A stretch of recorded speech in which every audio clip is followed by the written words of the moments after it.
दरभंगा नगर थाना क्षेत्र के जीएम रोड में मकान को तोड़ने तथा 3 लोगों को जिंदा जलाने वाली घटना का मुख्य आरोपी शिव कुमार झा को पुलिस ने भारत नेपाल के बॉर्डर इलाके के मधुबनी जिला सहार घाट से गिरफ्तार किया।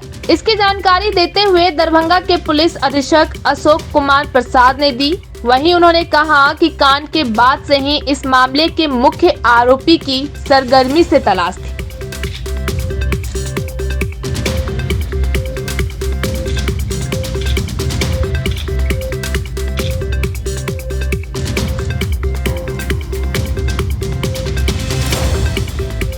उन्होंने कहा कि 10 फरवरी को नगर थाना क्षेत्र के जीएम रोड में भूमाफियाओं ने एक ही परिवार के 3 लोगों को जिंदा जलाकर मारने की घटना में शिव कुमार झा समेत 40 अज्ञात लोग आरोपी बनाए गए थे।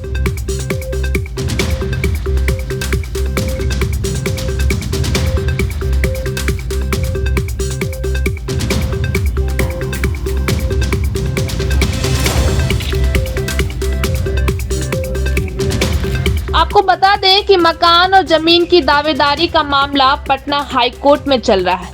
इसी बीच 10 फरवरी की देर शाम भूमाफियाओं ने संजय झा के मकान को बुलडोजर से तोड़ने तथा 3 लोगों को जिंदा जलाने की कोशिश की। घटना के बाद संजय झा की छोटी बहन निक्की के बयान के आधार पर शिव कुमार झा समेत 40 अन्य लोगों के खिलाफ एफआईआर दर्ज की गई है। इस मामले में एसएमएल की टीम घटनास्थल पर पहुंचकर सैंपल इकट्ठा कर जांच के लिए भेजा जा चुका है तथा एसएसपी ने इस कांड में थाना स्तर से कार्रवाई में विलंब एवं स्थिरता को देखते हुए तत्काल नगर थाना प्रभारी राकेश कुमार सिंह को निलंबित कर दिया गया। दरभंगा का चर्चित हत्याकांड में मुख्य आरोपी की गिरफ्तारी हुई है, क्या है सर पूरी? देखिए 10 तारीख की घटना है। ये जीएम रोड जो घटना घटी थी, निक्की झा की बहन और भाई जिनकी मृत्यु हो गई पीएमसीएच में इलाज के क्रम में, उसमें एक नामजद अभियुक्त और 40 अज्ञात थे। एक नामजद अभियुक्त शिव कुमार झा की बीती रात्रि गिरफ्तारी मधुबनी जिला अंतर्गत सहार घाट के पास गांव बाजार है, वहां पे गिरफ्तारी हुई है। और इसमें हम लोगों की टीम कई दिनों से वहां पे कैंप कर रही थी और इनके लोकेशंस पे काम कर रही थी। ये जब से घटना घटी थी उसके बाद से ही अगले दिन से नेपाल चले गए थे और नेपाल में विभिन्न जगहों पे इनका भ्रमण रहता था। लेकिन ये बीच बीच में सीमावर्ती, चूँकि इनका घर भी रहा है इसलिए इनका आना जाना रहता था। और उसी चीज़ का हम लोगों ने लोकेशन का इनका ट्रेस किया और अंततः कल हम लोगों को सफलता मिली और इनकी गिरफ्तारी हुई।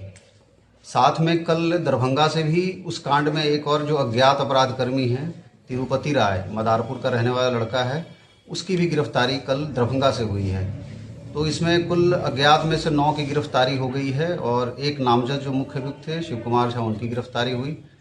उसके अलावा जो पूछताछ हुई है बीती रात्रि इनसे और सुबह तक, उसमें कुछ अहम जानकारी पुलिस को मिली है और कुछ और नाम सब आए हैं जो पहले हम लोगों ने भी सीसीटीवी से निकाला था, उसमें भी पहचान करवाया है। और जो नाम आई है वो अनुसंधान का विषय है और उसमें हम लोग गिरफ्तारी करेंगे आने वाले। सर, शिव कुमार राय जो पुलिस के गिरफ्त में आए हैं, क्या उन्होंने इस घटना में अपनी सारी संलिप्तता को स्वीकार किया है? देखिए मैंने आपको बताया नामजद ही अभियुक्त है, तो ये प्रश्न का कोई मतलब नहीं रह जाता। क्या उन्होंने पूछताछ के दौरान बताया है? जो पूछताछ के दौरान जो बताया गया है वो सारा अनुसंधान का विषय है और अभी पूछताछ चल भी रहा है। ये अनुसंधान का हिस्सा है, इसलिए जो जानकारी हम लोगों को मिली है उसका हम लोग वेरिफिकेशन करेंगे और जो नाम पहले से कुछ नाम नहीं पते चल रहे थे उनका भी सत्यापन कर हम लोग आगे की कार्रवाई करेंगे। Thank you sir. आज कितने लोगों की गिरफ्तारी हुई? अभी 2 लोग जहाँ पे आए। अभी तक टोटल 9 की गिरफ्तारी हो गई जो अज्ञात में थे और एक नामजद अभियुक्त, टोटल 10 गिरफ्तारी अभी तक हो गई है। बाकी जो 30 बचे हुए हैं सर, उसका गिरफ्तारी कब तक होगा? नहीं देखिए, वो अज्ञात 40 बताया गया है, वो संख्या कोई गिनती करके 40 नहीं बताया गया है, वो अज्ञात है। और जो नाम हम लोग को पूछताछ से जितने पता चलेंगे उस हिसाब से कार्रवाई आगे होगी।